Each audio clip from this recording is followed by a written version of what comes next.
Okay, good morning and welcome to Yeshiva YouTube. Iyun Talina, and today we're starting a new branch of halacha, Hilchos and Tilas Yadayim, washing your hands before a meal, a bread meal. We all know about this. Now, the classical explanation of Tilas Yadayim is to take one of those washing cups they have. Sometimes you're on a trip, you don't have a washing cup, you take a plastic cup or something like that. You want to have a handle usually.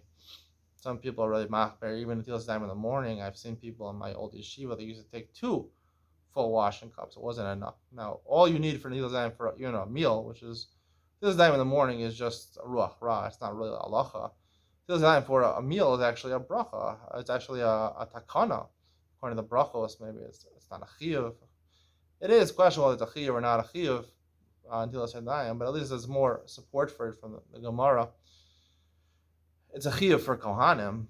For the rest of Klal Israel, not such a chiyuv. It's takana for the second source is Vis Kadishtem Yisam Kedoshin. The Gemara in Bracha says you should have kedusha when you eat bread. Now, kedusha, it's not necessarily. It doesn't necessarily mean it's a chiyuv. Actually, Gemara actually says Mayim Achorim is chova, Mayim Rishonim is rishus. What that means exactly? It's rishus. It sounds like it's not actually a chiyuv. However, there's more basis to do it before eating a meal, and really all you need is a ravia, so you need a small amount of water, 3.3 ounces, to wash both of your hands. That's all you need. Now, it's very hard when you're pouring out of a cup to measure 3.3 ounces, and to get water, as we're going to see, according to the Machmer opinion, you have to get water around your entire hand up until your wrist, right? There's two opinions. One opinion says until your top knuckles. The other opinion is the wrist. So a lot of people are Machmer. With Shulchan Aruch says you should be Machmer for the wrist. It's almost impossible to take 3.3 ounces and get it, pour it twice on both hands, and somehow get it all the way around the wrist both times, which is impossible. So that doesn't really make any sense.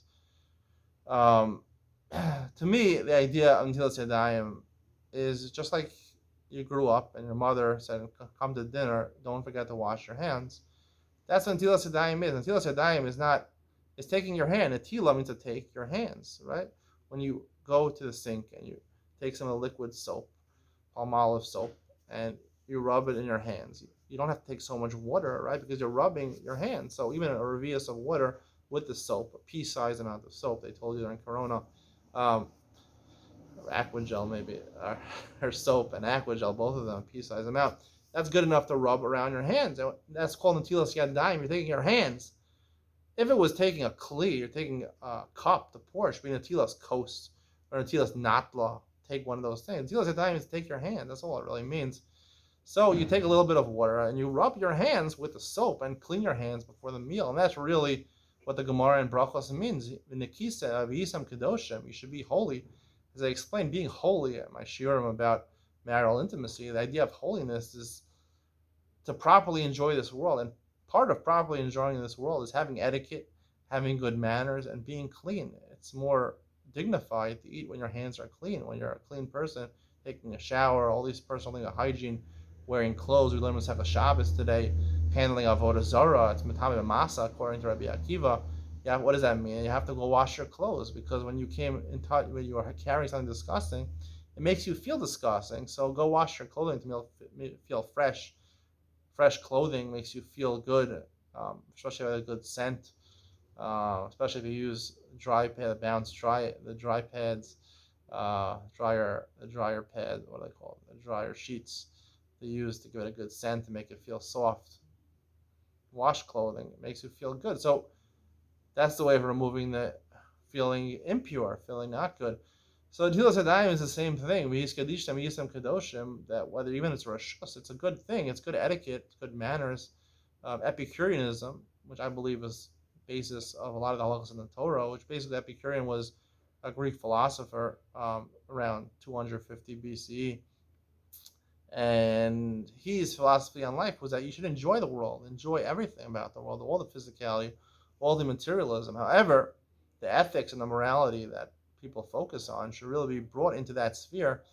Do it with dignity, do it with etiquette, do it with manners, because that's the way you differentiates you from an animal. An animal, a lion just goes and kills its prey and doesn't take a fork and a knife and eat it nicely. You know, doesn't take the handkerchief and put it in their lap when they're in the restaurant. They don't take the handkerchief. They just kill it in the open. They have no etiquette, no manners. A human being, must have manners. Doesn't mean you're supposed to desist from food that you enjoy. Some people think just be a human being is different from an animal. Animal has taiva, it goes after the meat. Human beings are holier. We only go after the foods that don't taste good, the foods that are disgusting. So we shouldn't enjoy the world. We shouldn't have taivas like the lion. That's not what it means. You should enjoy the world. Kedusha means to enjoy the world, and that's what kedusha and tuma. Tuma is enjoying the world with things you don't enjoy, and kedusha is enjoying things we do enjoy. So Epicureanism teaches you that you should have etiquette, and unfortunately, apikoros, the word in the Gemara, really comes toward Epicureanism. Apikoros is just a Hebrew version of Epicureanism.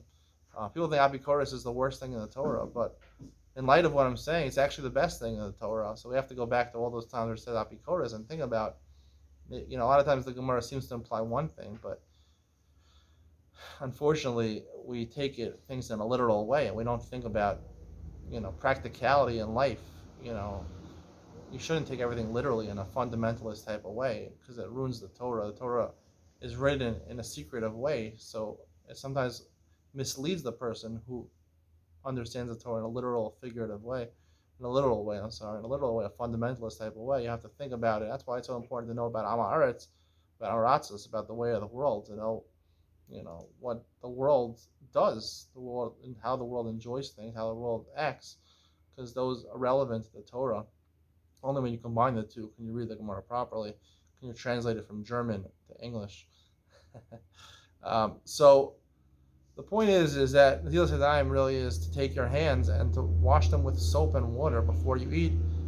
Proper etiquette, like your mother says, you want to come to a meal, you're going to come to a bread meal, an important meal. You want to act like a human being, like a dignified human being.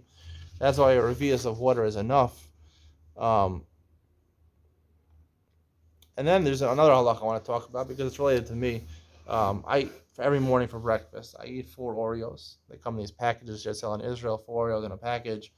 I dip it in milk because that's the best way to eat Oreos. Now, technically, according to halacha daled, davar shtibul mashka, you have to do it with a bracha. In many years, I would do this. I would follow this halacha rigorously, and I would wash my hands every time I had Oreos with milk. It's annoying to always wash your hands. No one likes to wash their hands. A lot of times people will not eat bread because they don't have to wash their hands and bench. So I would rigorously wash my hands. And you're not supposed to make a bracha. There's a subject whether they make a bracha or not. I don't think tibul mashka means that you dip your Oreos in milk. What, do you dip your Oreos in blood? I mean, what are we talking about? One of the things is blood. When are you dipping your thing in blood? I think tibul mashka means when you cook the food. We're talking about food that are cooked in one of the zayin mashkim. You cook meat with wine. It becomes a fancier meat. It has a good taste. Honey you put in your pot. Shemen is not just olive oil. Olive oil always tastes the best, but canola oil also. Chalav, you cook something with milk.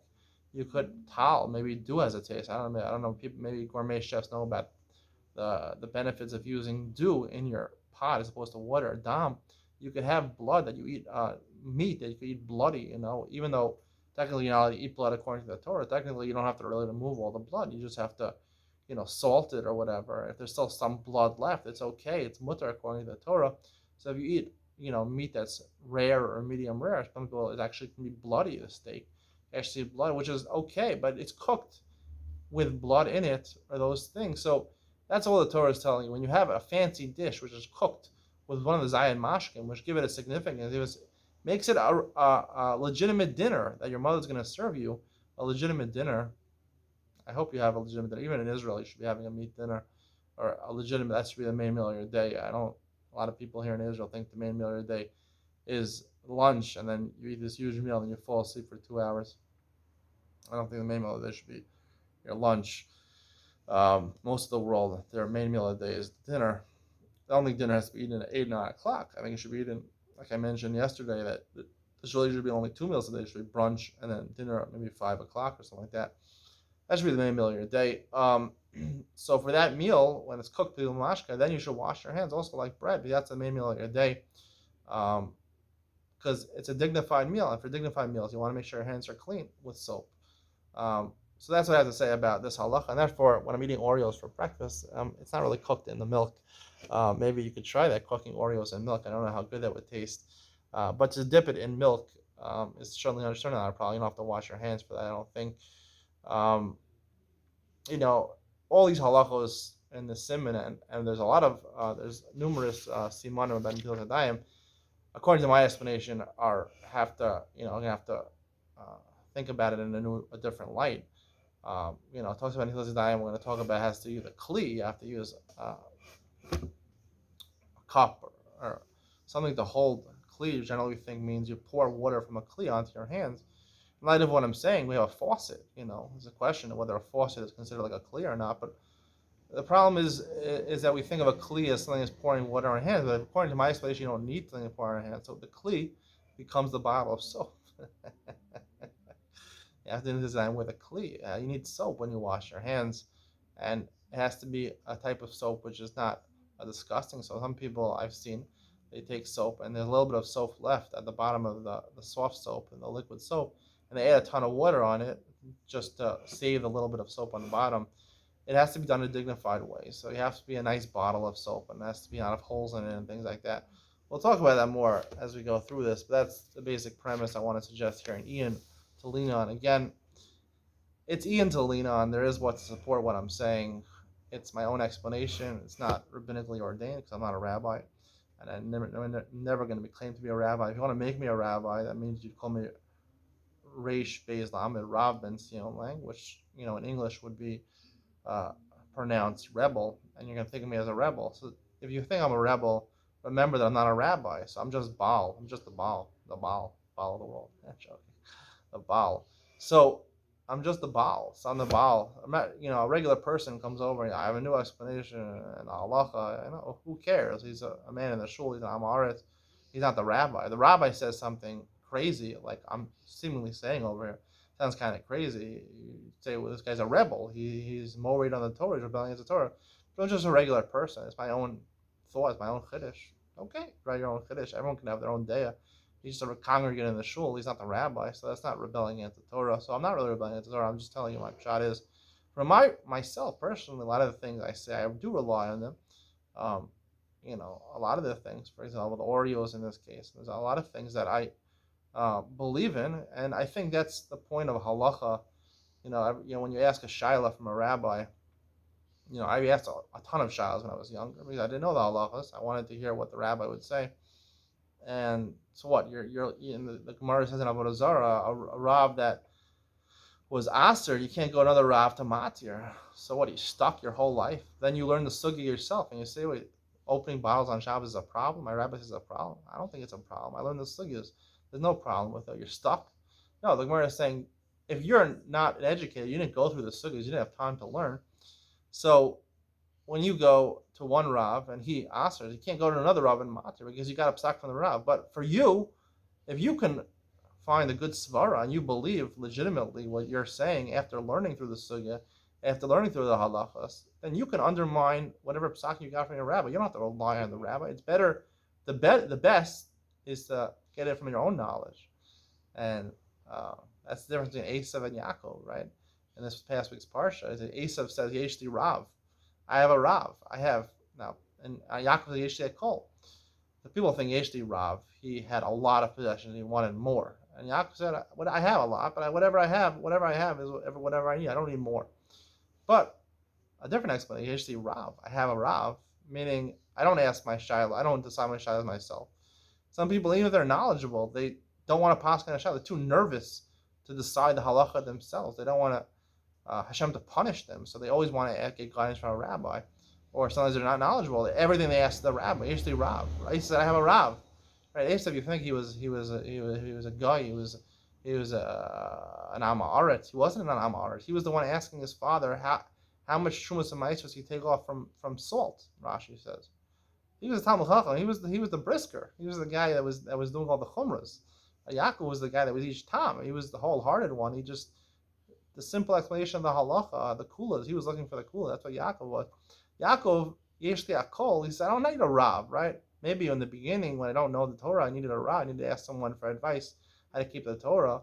But eventually, Yeshli Hakol, when I learned through the Torah, I have everything. Hashem gave me the power in my own intellect and understanding of the Torah to decide everything myself. It's very hard to make decisions in life yourself, especially about halacha, where there's, the Torah warns about, punishments if you don't follow the Torah the right way. But really, Hashem wants you to follow the best way is to follow the psak that you believe in, that you legitimately believe in.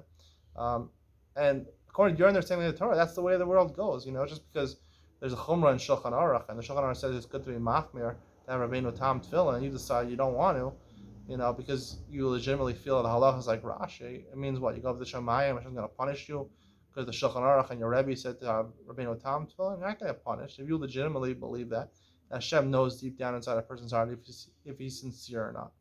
So if he's sincere about it, that's the better level. Yishtah call. I have everything. I can answer the shayla myself. Maybe if I was younger, I'd ask a rabbi. But ultimately, Hashem wants you to decide things yourself, not Yeshli Rav like Esav. He's always asking his father about the chumras, and he couldn't decide things himself because he didn't want to decide things himself. Or even when he was confronted with something which seems like a kula, he didn't ever want to rely on his own kula. He wanted to be machmir for whatever reason. He wanted to be machmir.